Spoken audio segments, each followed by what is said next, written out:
The accuracy with which we can forecast solar eclipses has always captivated me. Knowing their occurrence within a few hours of the actual event is truly remarkable. The eclipses happening right now in October 2023 are no different.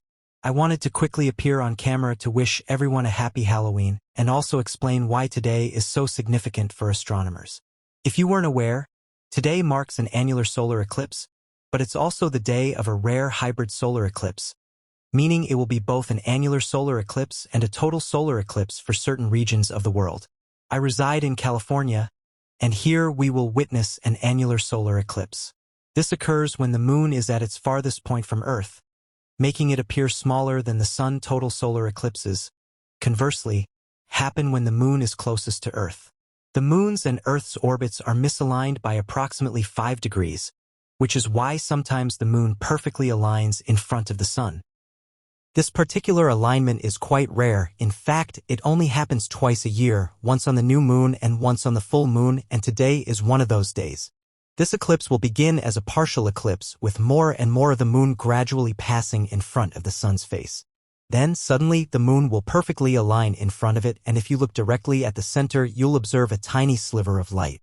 This is known as a diamond ring, and it lasts for a very brief period, from a few seconds to perhaps even a couple of minutes, depending on the moon's speed. Following this, the eclipse will proceed. The moon will move further in front of the sun until it's completely dark, as if it were nighttime. Stars will become visible, the temperature might drop by 10 to 15 degrees, you'll feel a cool breeze, and it will resemble a full night sky with numerous stars and even the Milky Way. During the eclipse, you absolutely should not be looking at your phone because you won't believe what's unfolding around you. Looking at your phone will make it seem like a normal daytime, but outside, many normally nocturnal animals will emerge, birds will return to their nests, dogs will start barking, lots of unusual things will occur. Then, after about 2 minutes, the moon will begin to move from behind the sun again, the temperature will rise, the light will return, birds will start singing, and everything will revert to normal. These are incredibly fascinating astronomical events that only last a few minutes. It's best to plan ahead and decide where you're going to observe them. Avoid randomly driving around trying to find one. You can also check out NASA's website or YouTube channel to see many incredible images and videos of them. Unfortunately, I cannot show you one of these myself, as that would involve displaying the actual eclipse, which YouTube would not permit, and I also have no plans to travel for this eclipse. I live in California, and we have some truly amazing locations to watch it, especially since this is an annular solar eclipse. In case you weren't aware, solar eclipses differ from lunar eclipses. Lunar eclipses happen when the Earth casts a shadow on the moon. These events occur several times a year. I believe the next one is actually in November. The moon will turn a deep red color because it will be passing through Earth's atmosphere, and since our atmosphere filters out all the blue light, only red and orange light will remain, making the moon appear a stunning reddish hue. Solar eclipses are different. They involve the moon casting its shadow on the Earth.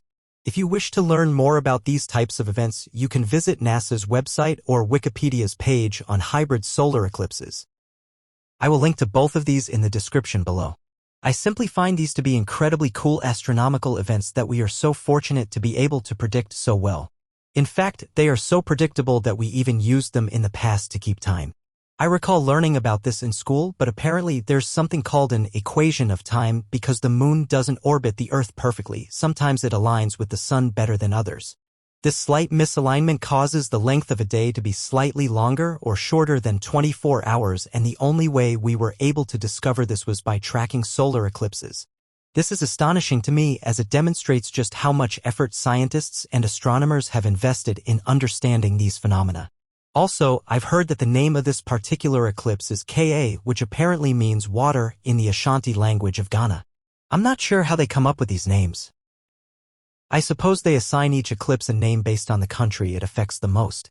For example, the one that occurred in April 2024 was named Gu, which apparently means day in Sanskrit. Since this is happening on Halloween, I think that's rather neat.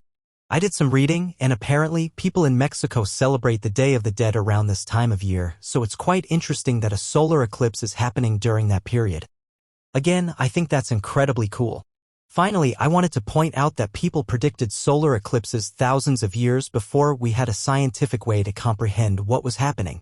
There are clay tablets from ancient Babylon dating back to around 700 BC that contain calculations of solar eclipses. There's also a carving at the Temple of Karnak in Egypt that appears to depict an annular solar eclipse. This is estimated to be from around 1200 BC, though there is some debate about that. And other cultures around the world have depictions of these as well.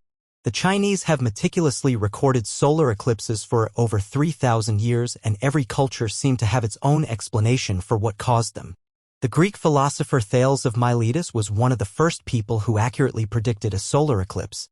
He predicted one that occurred in 585 BC, which at the time was considered a miracle.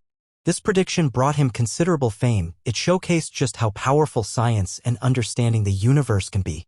There are also many myths and legends surrounding solar eclipses.